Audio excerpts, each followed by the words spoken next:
Somewhere beneath the grandeur of the royal palaces sits one of the most extraordinary private collections on earth. Not paintings, not gold, but jewels. Tiaras that have crowned queens and rebels. Necklaces gifted by the richest man in the world. Rings chosen from a catalog that went on to become the most famous in history. We tend to think of these pieces as sparkling decoration, something pretty to fill out a state banquet or a wedding portrait. But almost every one of them carries a real story of love and loss, of empire and exile, of women who wore them and women who quietly put them away.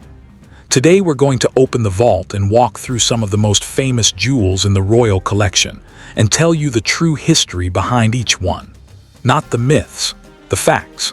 And as you'll see, the truth is usually far more interesting than the legend.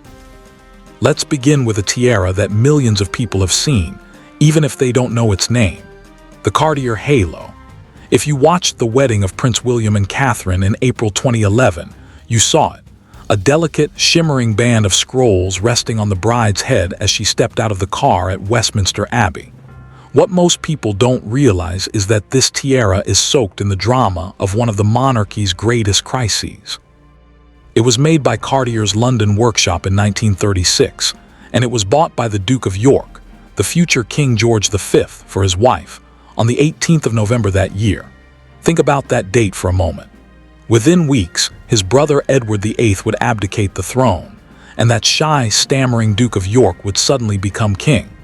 So this tiara was purchased in the final, fragile days before everything changed, before a reluctant man was handed a crown he never expected.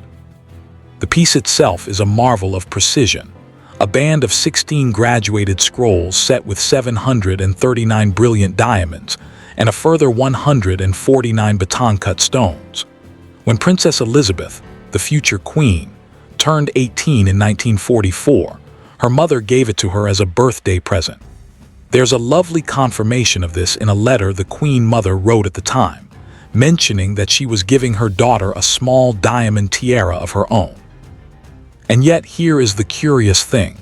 Elizabeth, in 70 years as monarch, never once wore it in public. Instead, it became a kind of starter tiara for the young women of the family. She loaned it to her sister, Princess Margaret, who wore it often, including at the 1953 coronation. Later, it went to her daughter, Princess Anne. And then, by the 1970s, it simply disappeared back into the vault, unworn for the better part of 40 years, until a young woman named Catherine Middleton brought it back into the light on her wedding day. From a wedding tiara, let's turn to what may be the single most valuable piece in the entire private collection, and a story that sounds almost too lavish to be true. In 1947, Princess Elizabeth announced her engagement to Prince Philip. Britain at the time was exhausted and rationed, still recovering from the war. But thousands of miles away in India lived a man named Mir Osman Ali Khan, the Nizam of Hyderabad, who a decade earlier had been named by Time magazine as the richest man in the world.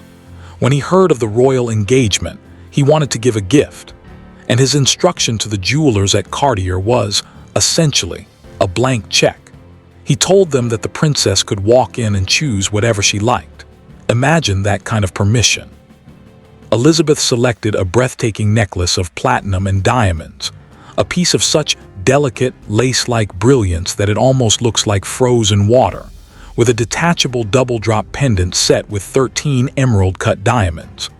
This is the Nizam of Hyderabad necklace, and it remains one of the most valuable pieces the family privately owns.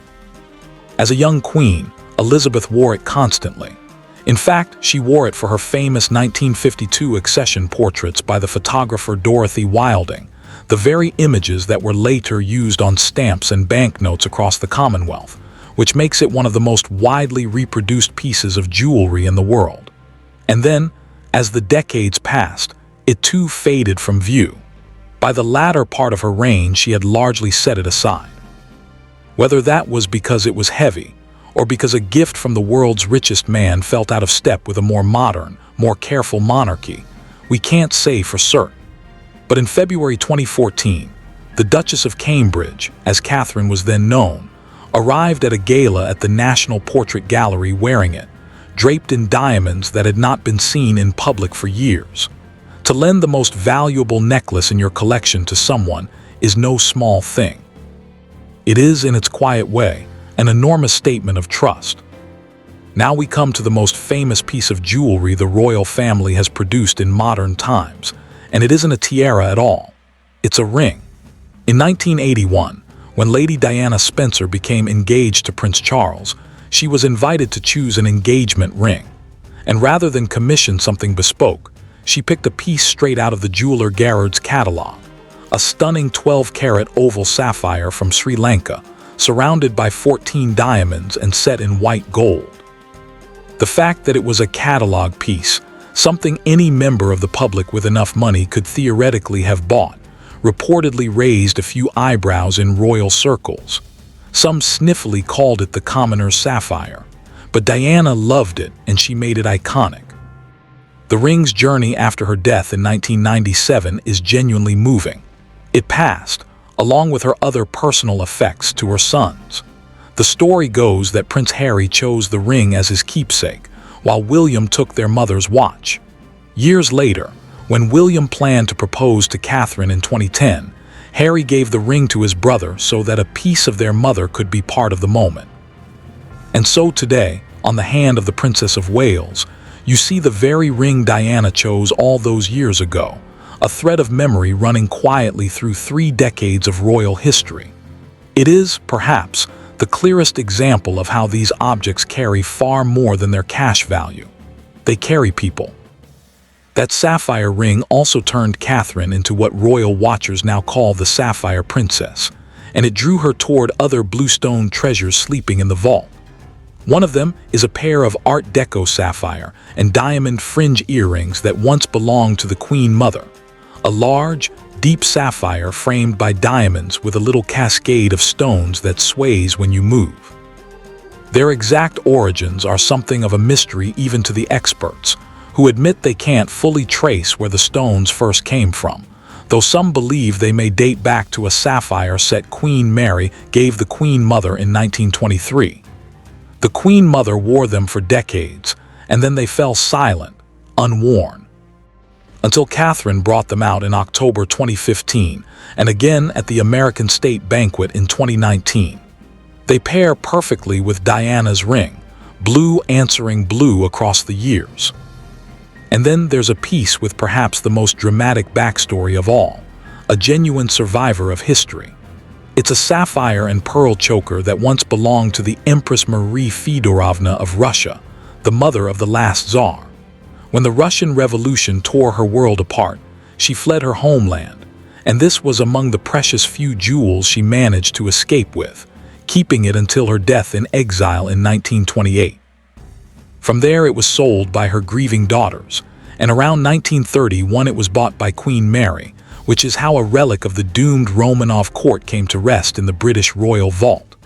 It's a striking thing, rows of pearls broken up by bars of diamonds with a sapphire clasp. Queen Elizabeth II, never fond of tight chokers, barely wore it. Today it is most often seen on Princess Anne, who has worn it for years. A piece that survived the fall of an empire, now quietly doing the rounds of British state occasions. Diana's mark on the collection runs deeper still. Consider a simple pair of pearl drop earrings, a diamond stud from which hangs a single teardrop pearl. These are the Collingwood earrings, given to Diana before her 1981 wedding by Collingwood, the jewelers long associated with her family, the Spencers.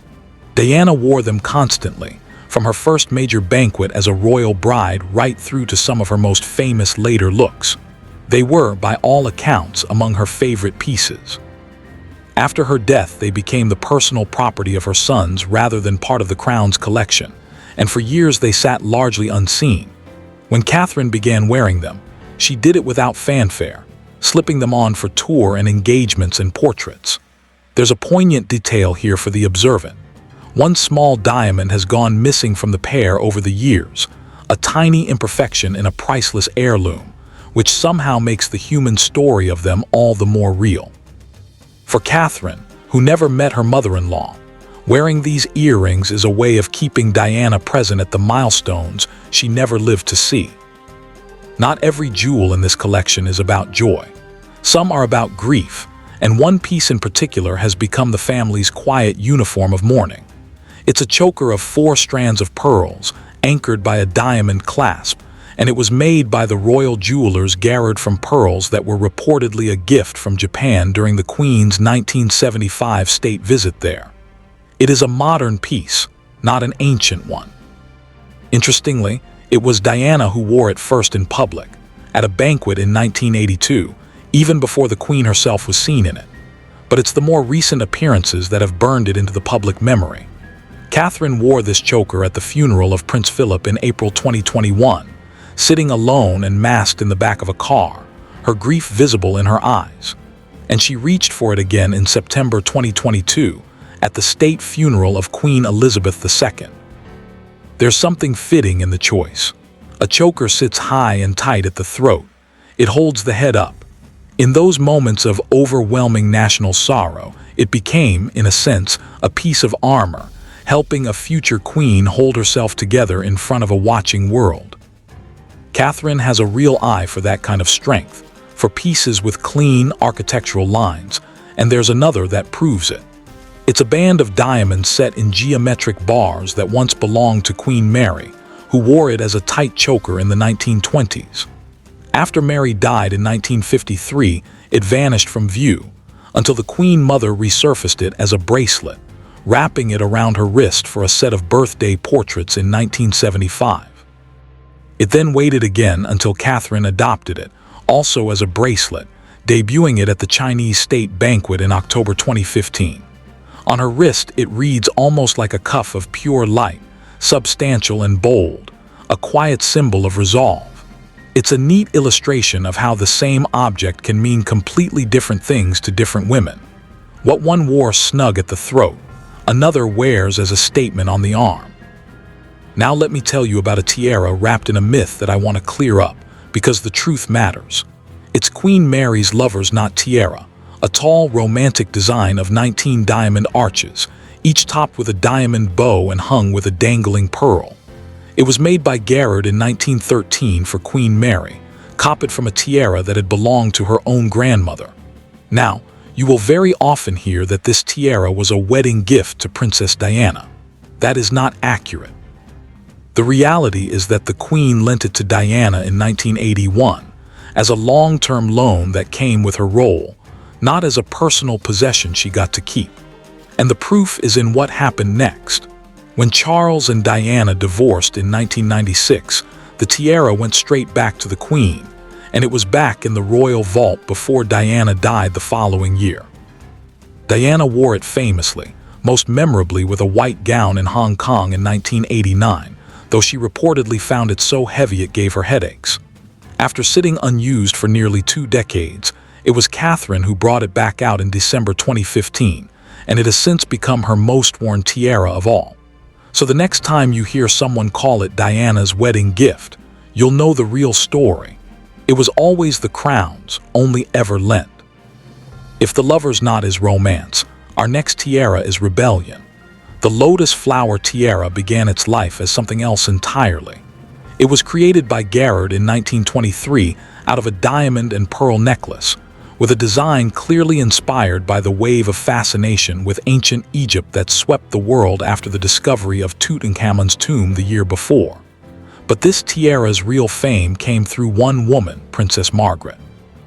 Given the piece in 1959, Margaret, the glamorous and famously unconventional younger sister of the Queen, wore it through the swinging 60s and beyond, and it became forever associated with her wild, Hollywood-tinged style. After Margaret, it slipped quietly away again, until Catherine debuted it at a Buckingham Palace reception in December 2013, and later wore it at the Chinese state banquet in 2015. Watching the careful, composed Princess of Wales wear the party tiara of the royal family's greatest rebel is one of those small, delicious ironies that the collection throws up again and again. Some pieces, though, sleep far longer than others, and the champion sleeper in this whole collection is the Strathmore Rose tiara. For decades, this piece was almost a ghost. It was given to Lady Elizabeth Bowes-Lyon, the woman who would become the beloved Queen Mother, by her father, the Earl of Strathmore, on her marriage in 1923. It's a delicate diamond bandeau of wild roses, soft and romantic and utterly of its era. And it could be worn low across the forehead in the fashionable flapper style of the 20s.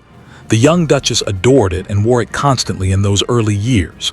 And then, as she rose to become queen, the roses were packed away in favor of grander, more imperial crowns. For the rest of the 20th century, almost nobody saw it.